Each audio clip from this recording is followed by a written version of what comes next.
Have you heard of the term Amazon Aggregator? I bet you have. They are startups that have raised a total of $1.7 billion to acquire and operate Amazon FBA businesses. As an Amazon seller, I bet there are some concerns and uncertainty about competing against Amazon aggregators on Amazon. Well, my friend, I have worked in an Amazon aggregator and I'm here to tell you why, as a scrappy, lean Amazon seller like yourself, can outcompete a well-funded but bloated Amazon aggregator. So if you're looking for insider insight on the Amazon aggregator space, stay tuned.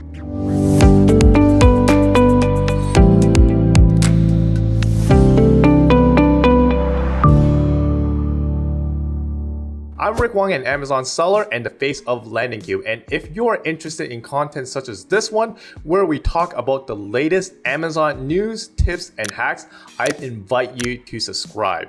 So I would take you back around the mid-2021. I have just completed my self-imposed sabbatical after selling my Amazon business in 2020. This was a time when the Amazon aggregator space was red hot. During this time, I was reached out to by multiple Amazon aggregators to consult. Eventually, I ended up working full-time for one of them. For me, it was great experience to see how selling on Amazon worked at scale.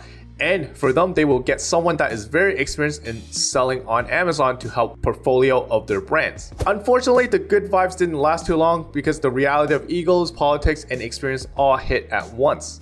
So based on my experience as an insider, I have narrowed down to 4 specific reasons on why most Amazon aggregators cannot compete with the scrappy Amazon sellers. And they are: number 1, the lack of experience; number 2, business model inefficiency; number 3, top-down decision making; and number 4, the marketing budget for these aggregators are actually lower than it seems.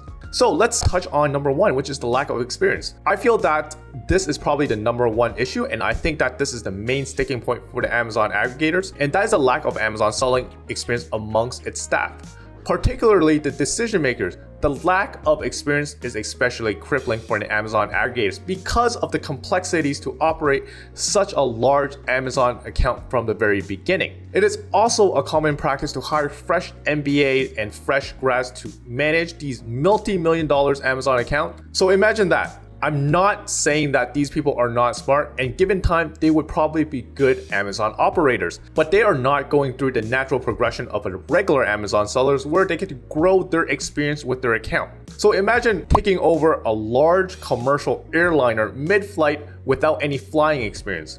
And basically, this is what a lot of these brand managers are going through. A lot of time, the decision maker does not have the necessary experience, and this filters down to the hiring decisions, organization structures, and also the priorities. For example, do they know how to allocate resources to SEO or catalog management? Are they hiring for some specialists like Amazon PPC? Looking from the inside, the decisions made are very incongruent with what an efficient Amazon operation should look like. And since it's such a large organization where most employees are not Amazon sellers, experienced sellers like me will have to convince the decision makers that they are making bad decisions, which will lessen my time on the actual Amazon selling part of the job. In terms of decision making and experience, Amazon sellers has a clear advantage here.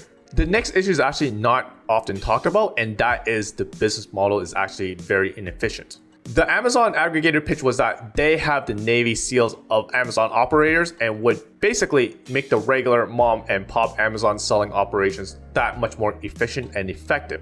Now in 2023, we learned that this is not the case. It is now apparent that this business model has its flaws. Number 1 flaw is that it's a very debt-fueled model and leaves very little room for mistakes. These aggregators are basically paying 10% to 14% interest on their debt, and as the interest rate keeps creeping up, it will become even harder to repay these debts. As you know, profit margins on these Amazon businesses aren't amazing to begin with. Another business model inefficiency is that they need to operate multiple Seller Central accounts, and doing their daily tasks such as reporting and inventory management is very taxing. A lot of operational sunk cost is actually spent on doing this alone. And now I'm gonna move on to the third point, which is their top-down decision making. When I was working in the Amazon aggregator space, a lot of decisions have to go through a process where you need to pitch an idea, let the idea marinate with the vice president, then get the decision to go or no go.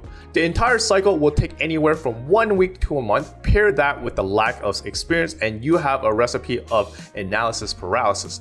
Not that there's anything wrong with that, but an Amazon seller can use this to their advantage. In my Amazon aggregator that I work for, a full product launch will take anywhere from 2 to 6 months, whereas a quick and nimble Amazon sellers can get their product live on Amazon in less than 2 months. As we know, success on Amazon is about launching, iterating, and optimizing. The faster you run through these cycles, the faster you can grow. The top-down decision making also applies to their marketing budgets. You get allocated a budget before a marketing budget runs. If, for example, a marketing budget becomes successful, the budget will simply run out and not be extended until the next budget cycle. As an Amazon seller, you can have the ability to make the bottoms-up decisions on marketing budget allocation and can quickly extend well-performing campaigns while closing down unsuccessful ones very quickly.